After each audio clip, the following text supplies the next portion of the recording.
Bonjour à tous, aujourd'hui on se retrouve pour une nouvelle vidéo sur le deuxième trimestre de grossesse et aujourd'hui je vais vous parler de l'amniosynthèse.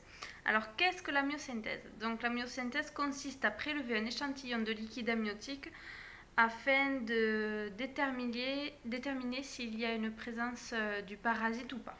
Alors, comme je l'ai dit dans la dernière vidéo sur la toxoplasmose, donc moi j'ai eu la toxoplasmose à 15 jours de grossesse et pour voir si le parasite avait été en contact avec le fœtus, on m'a proposé de faire une amniosynthèse.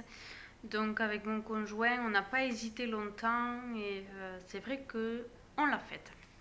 Donc aujourd'hui, je vais vous raconter un peu mon expérience sur cet examen. Donc la journée de la myosynthèse. Alors il faut savoir que la veille, c'était le week-end et je vais être honnête avec vous.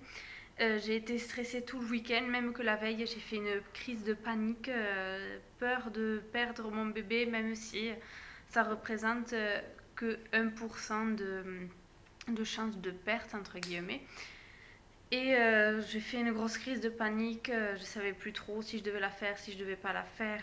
C'est vrai que c'est très stressant et puis bon, en fait on ne peut pas savoir à l'avance ce qui nous attend après l'examen. Est-ce que l'examen va confirmer qu'il y a un problème ou est-ce qu'au contraire il va nous dire qu'il n'y en a pas? Plein de questions et sans réponse. Et je dois dire que c'est très long. Surtout que la myosynthèse, moi, on me l'a proposé à 5 mois de grossesse. Alors je vous laisse imaginer, depuis le début de ma grossesse, j'ai été stressée parce que j'avais pas forcément de réponse à toutes mes questions. Donc bon bref, le jour de la myosynthèse arrive et donc on fait ça à l'hôpital et c'est le gynécologue et une infirmière qui me l'ont fait. Donc on est arrivé à 9 h le matin, on devait nous la faire à 9 h 30. Donc vite, j'ai été pris en charge par le gynécologue et l'infirmière. Ils m'ont amené dans la salle où on allait faire la myosynthèse. Pour ma part, c'était une salle normale. J'aurais pensé que c'était un bloc opératoire parce qu'en lisant sur les forums, ils parlaient plus de bloc opératoire, mais en fait non. C'était une salle d'échographie normale, quoi. Donc du coup, on me fait signer un papier comme quoi je suis consentante à faire la myosynthèse et tout le 20. Et ensuite, donc, je m'allonge sur la table d'échographie. Et c'est là que ça commence. Donc, du coup, on me lève le t-shirt, machin, et on me met un champ opératoire, un truc stérile, quoi. Pour pas que ça dérape, on va dire ça comme ça. Et donc, du coup, le gynécologue, lui, il a préparé tout ce qu'il avait besoin. Du coup, ça se fait avec une aiguille, mon pauvre, comme ça.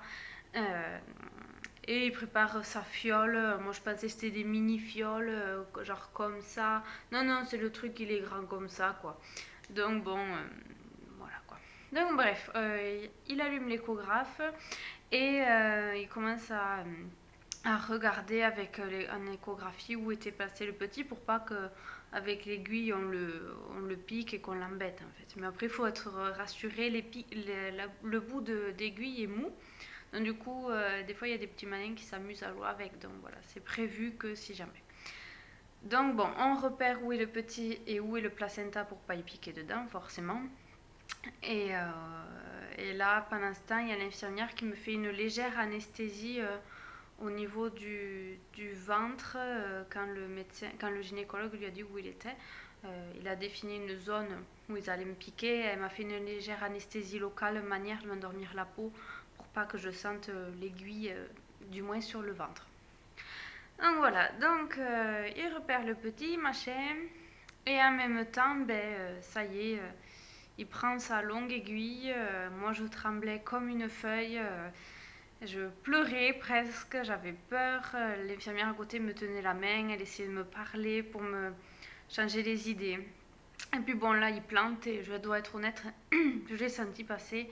C'est pas forcément douloureux, mais quand en fait il traverse l'utérus, enfin, ouais, l'utérus, on le sent, c'est un muscle.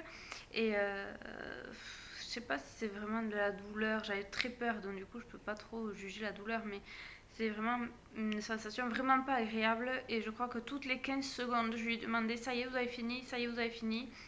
Il me disait non, non, je remplis la fiole, non, non. Bon, et puis au bout d'un moment, il l'a eu fini, quoi. Alors ça y est, là ça allait mieux. Bon, Il me désinfecte viteuf, je saignais un peu, mais c'est normal puisqu'il y a eu une piqûre, et il me met un pansement. Et il me dit, allez hop, relevez-vous. Ouais, donc je me relève difficilement, un peu limite à tomber dans les pommes à cause du stress et de la panique, plus qu'autre chose, quoi. Et donc du coup, il m'amène dans son bureau et avec mon conjoint, bon, et il m'amène un verre d'eau parce que bon, j'étais pas très très bien.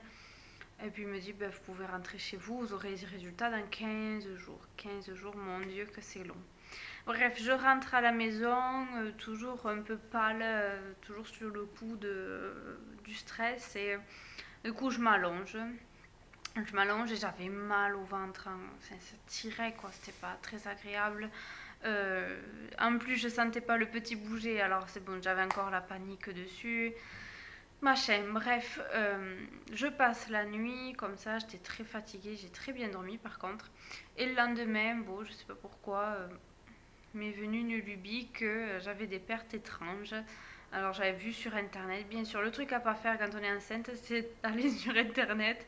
J'avais vu sur internet que si on avait des pertes après la myosynthèse, valait mieux aller aux urgences. Alors vite, je dis à mon conjoint, mène-moi vite aux urgences, il y a un truc qui va pas, machin. Je pensais que c'était du liquide amniotique, quoi. Mais non, en fait, j'arrive aux urgences, ils me rassurent de suite, il faut une échographie, le petit bouget, machin, donc bon, bref. Manière d'être rassuré. Je crois qu'en fait, quand on est enceinte, on a tellement peur de tout qu'on va aux urgences pour tout et n'importe quoi. Enfin, pour ma part, hein, j'ai pas trop abusé non plus, mais j'y suis allée quelques fois, quoi. Donc bon, bref, les jours passent, enfin, je rentre de l'hôpital, machin, après mon contrôle échographique, là. Et bon, je passe, quoi, allez, 3 4 jours allongée au lit, très très fatiguée. Une fatigue fou qui m'a envahie et qui ne me quittait jamais. À peine je me levais, j'avais des vertiges. C'était pas très agréable. Et puis après, au bout de quelques jours, ça s'est estompé et voilà. Après, du coup, ça s'est relativement bien passé, je pense. Mon petit, ça allait, ça l'a pas plus perturbé qu'autre chose. Beaucoup d'inquiétude en fait, c'était surtout ça. Après, du coup, sur le long de la grossesse, j'ai été plus ou moins inquiète. Mais bon, de toute façon, il y a toujours quelque chose. De toute façon, qu'on ait X ou Y, même si on n'a rien, on trouve toujours quelque chose, je pense.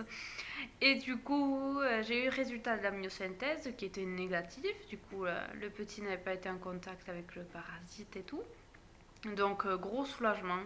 C'est vrai qu'à partir de ce moment-là, j'ai un peu plus profité de la grossesse parce qu'avant cet examen, je ne savais pas trop, même si on me rassurait, on me disait que ça va aller, il n'y a pas de raison, même le gynécologue, les médecins me disaient qu'il n'y avait aucune raison qu'il soit passé au stade où je l'ai attrapé à la grossesse, quoi.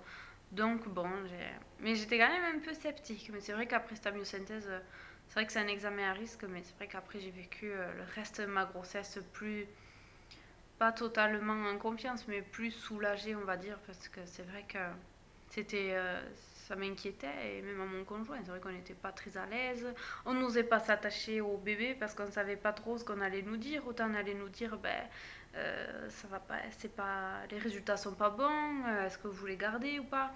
Voilà, on avait peur de tout ça, et c'est vrai que l'annonce de nous dire que ben, tout allait bien, c'était un énorme soulagement, et j'ai vécu la grossesse mieux, on va dire. Voilà. Après, quand j'ai accouché, après l'accouchement, je vais vous faire une vidéo, mais ça beaucoup plus tard. Il faut savoir que sur le petit, on fait beaucoup. Ils ont fait des examens. Ils ont prélevé du sang, du placenta quand j'ai accouché, il me semble. Après, pendant le séjour en maternité, on a fait un fond de l'œil, voir s'il n'y avait pas des problèmes oculaires. Et une échographie du cerveau. Voilà, pour voir si tout allait bien. Bon, lui, les résultats étaient nickel. En parfaite santé, le petit. Et après, sur les années de sa vie, en fait, il faut continuer à faire des examens, du moins oculaires. Voilà. Donc, du coup, là, j'en ai fait un il n'y a pas longtemps, quand il avait 6 mois, pour voir qu'il n'y ait pas de problème aux yeux. Mais bon, tout va bien, voilà. Donc, je pense qu'il faudrait dédramatiser un petit peu cet examen. S'il est fait dans de bonnes conditions, que vous avez confiance en votre médecin, je pense que ça peut valoir le coup. Après ça, c'est chacun qui le voit. Chacun a son opinion et ça, je ne juge pas. Moi pour ma part je l'ai fait, j'en suis bien contente et si c'était à refaire au jour d'aujourd'hui je le referais. Donc voilà, alors je vais vous faire une vidéo très prochainement, sûrement pour mardi prochain, sur les vêtements de grossesse. Voilà, vous dire un petit peu les astuces que moi j'ai trouvées au fur et à mesure de ma grossesse. Et voilà, puisque bon, c'est vrai que c'est des vêtements qu'on n'a pas forcément, qu'on va pas garder non plus 30 ans, mais bon, on les met assez souvent parce qu'on n'en achète pas forcément beaucoup. Donc voilà, je vais vous faire une vidéo sur ça. Et voilà. Donc j'espère que cette vidéo vous a plu. Si elle vous a plu, n'hésitez pas à mettre des commentaires, à mettre un pouce vers le haut, comme on dit, et à vous abonner. Voilà, donc je vous dis à très bientôt et merci de m'avoir écouté.